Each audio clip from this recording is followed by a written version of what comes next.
Climbing the dry, silent cliffs around the Dead Sea, a team of archaeologists has stumbled upon something that has not only astonished the scientific community, but may also reconfigure some of our historical and spiritual understanding of early Christianity.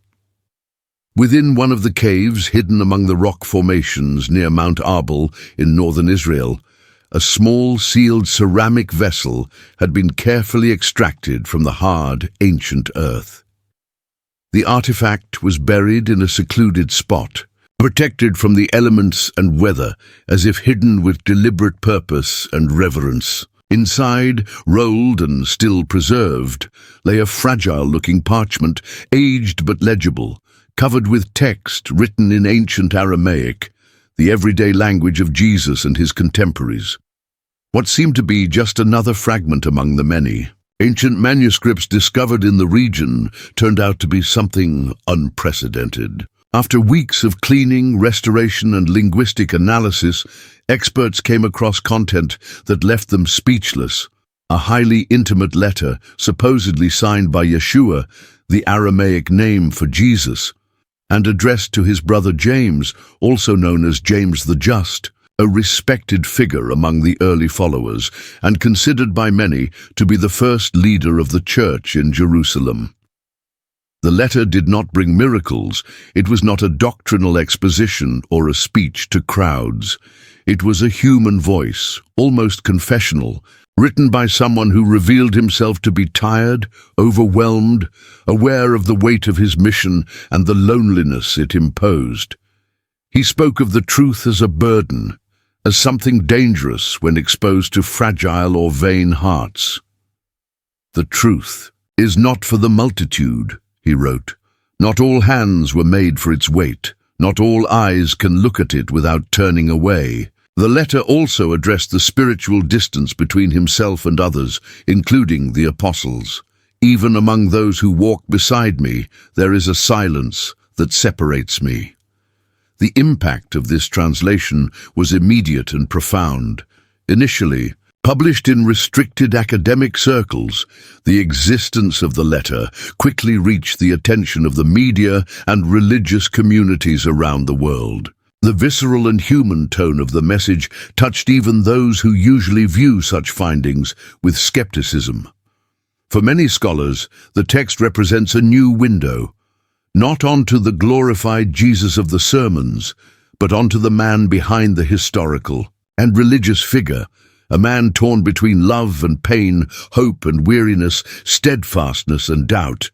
If confirmed as authentic, this discovery could not only reinforce Jesus' historical connection to his biological family, but also offer a raw and unprecedented insight into his emotional state in the face of the messianic responsibility he bore. Regardless of the theological interpretations yet to come, the document is already being seen as one of the most important finds since the Dead Sea Scrolls.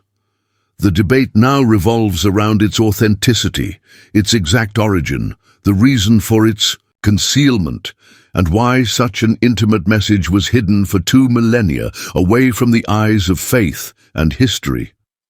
The style of the message found in the caves of Israel defies all academic and religious expectations. The manuscript, attributed by experts to a period between the years 30 and 50 CE, reveals a deeply personal style of writing, almost as if it were a hasty note, but charged with intention and feeling. Unlike the canonical texts or epistles commonly associated with the formal structure of the early Christian tradition, this fragment has an intimate, almost whispered tone, as if it were written by someone who wanted to communicate something only to a very close recipient. The absence of theological formulas or statements of faith suggests that it was written not to be read by a crowd, but by a very specific person, someone who knew the author not just as a public figure, but in his raw humanity. Among scholars who have examined the parchment, there is a growing consensus that the letter could have been written by Jesus and addressed to James, his brother. This hypothesis is based on the temporal proximity to the historical events of the time and the tone of the text, which completely differs from later records. The phrase, "They see only the fire, but not the hand that lit it," is a clear example of this subtlety. In it, the author seems to warn about the future distortion of his intentions, as if he already foresaw that, over the centuries, his words and actions would be transformed into symbols, dogmas, and interpretations that might never reflect what he truly felt or thought. But what is most striking is not what is present in the letter, but rather what is absent. There is not a single mention of the crucifixion, the resurrection, or miracles, all central themes in the Christian tradition. Instead, there is silence, a silence charged with meaning, of farewell, of acceptance. The writing conveys the feeling that the author was withdrawing from the world consciously, as if leaving a final word, just to avoid disappearing completely, without leaving any emotional traces. The absence of any intention of glorification or salvation makes the content even more powerful. It is almost as if the author wanted to preserve the purity of a human connection without it being contaminated by posterity. The last sentence, "The light will seem to leave you, but it is not gone. It waits patient just around the bend," sums up this feeling profoundly. It is not a heavenly promise, nor a prophecy. It is a subtle consolation, a reminder that presence, even when absent, continues to exist somewhere beyond the visible, in memory, in hope, or simply in the affection that remains. This choice of words reveals someone who deeply understood the pain of separation and the need to leave something that would stand the test of time, not as doctrine, but as affection. Thus, the manuscript stands out not only for what it suggests in historical or theological terms, but for directly touching the soul of those who read it. It is a text that does not seem to want to convince, but only to share. That does not call for faith, but offers understanding. That does not impose, but welcomes. It rescues the most human dimension of a figure who is often mythologized. And perhaps for this very reason, its emotional authenticity has caused such an impact among scholars. After all, in the face of mystery, silence can be more eloquent than any proclamation. When the surprising discovery reached the public via Joe Rogan's podcast, the impact was immediate. Rogan, known for his frank approach and his interest in unconventional topics, reacted with a mixture of fascination and incredulity. "Jesus wrote a letter. How come no one has ever told me about this?" he said, his voice thick with astonishment. That simple question resonated in the collective imagination of millions of listeners. The tone of the program changed dramatically. Suddenly, it was no longer about archaeology or ancient texts. It was about something visceral, almost intimate. It was as if a part of humanity had been touched by a truth whispered through time. There was no dogma, no religious institution mediating the message. There was only the idea of a man, perhaps moved, perhaps on the verge of a personal rupture, writing something straight from his soul to someone he loved and trusted deeply, James, his brother. The content of the letter, which in no way resembled the traditional Gospels, caused even more unease. There were passages of doubt, of raw compassion, of weariness, a humanity not usually associated with the almost mythological figure of Jesus. Unlike the biblical passages carefully compiled, edited, and canonized over the centuries, this letter sounded like a confession. There was no concern about appearing divine. It was like listening to an ancient but living voice that had reached us through the centuries with an unguarded, unfiltered truth. This vulnerability moved the audience. Many wondered, what if it is real? How does that change everything we know, or think we know? But along with the fascination came a moral dilemma. The letter had been sealed with wax, wrapped in cloth, and hidden in a dark cave for more than 2 millennia. There was nothing in the care taken to indicate that the author intended it to be read by anyone else. As historian Dr. Elias Carman has pointed out, it wasn't just hidden, it was practically buried. The expert's words sounded like a warning. It was as if we were violating an intimate secret, almost a will not intended for public view. And this thought bothered many. Are we disrespecting the will of the writer by opening and publishing this content? Are we intruding on a sacred conversation between two brothers?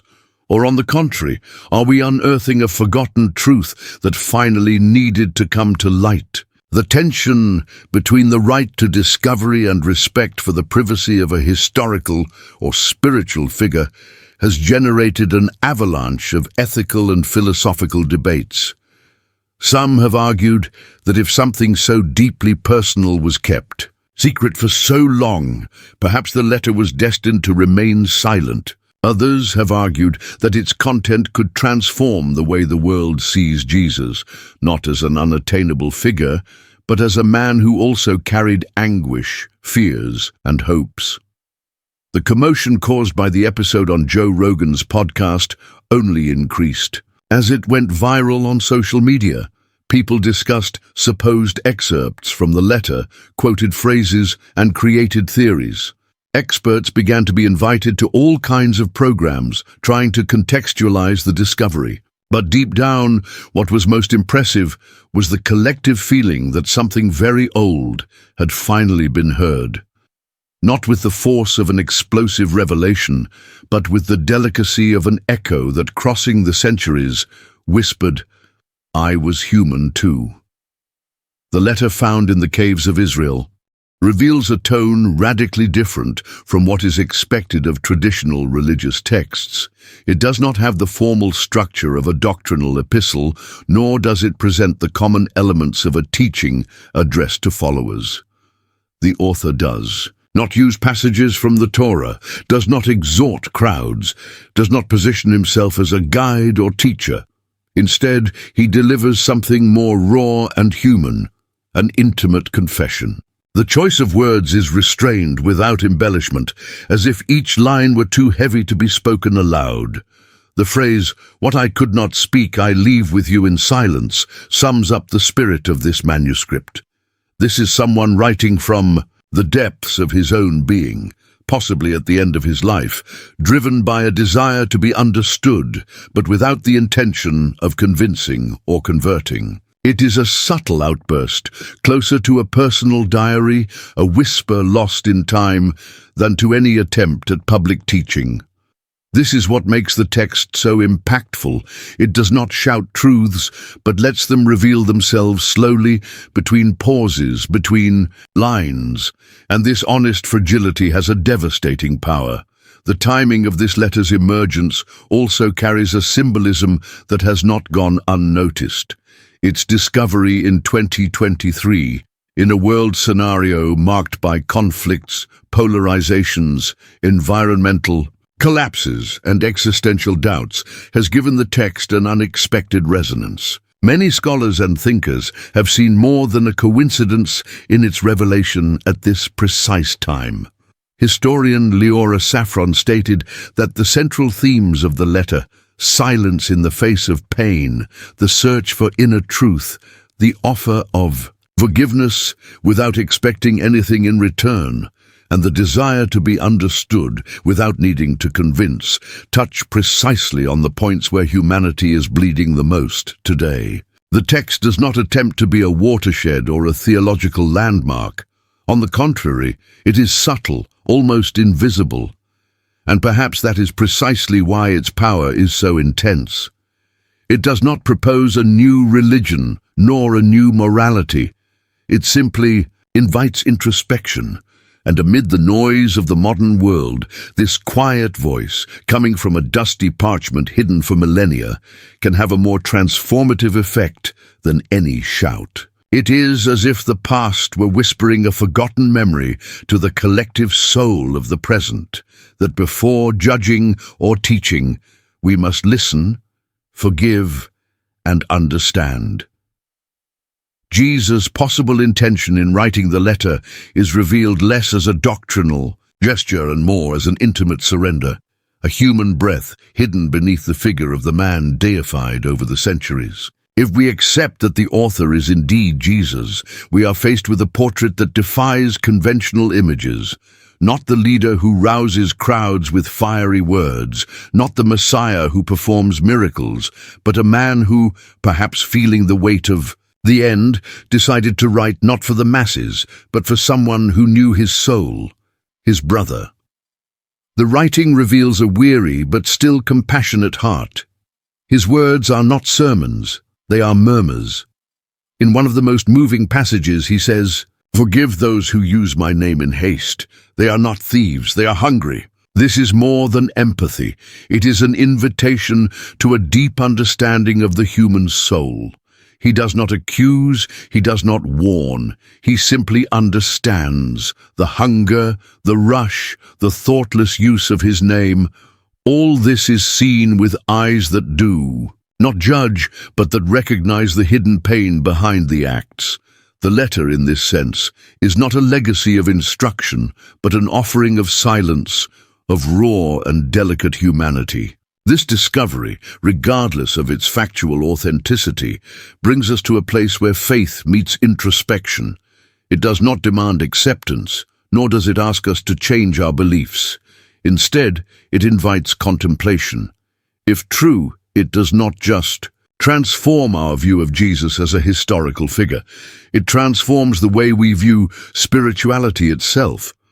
It shows that even the most revered can have doubts, can need to retreat, can feel that there are things that are not to be said in public, but that need to be said, even if only once, even to just one person. The revelation of the letter is therefore a mirror of silence, of a man who perhaps preferred to write when words no longer found a place on the altars.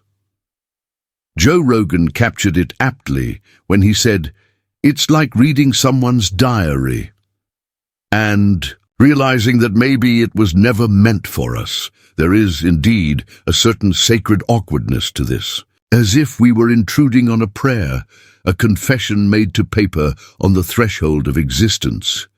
And yet, here we are, with the letter in hand, with time suspended between the past and the present, with the feeling that something has called us through the centuries, and with the inevitable question, does the past whisper to the present when we are ready to listen?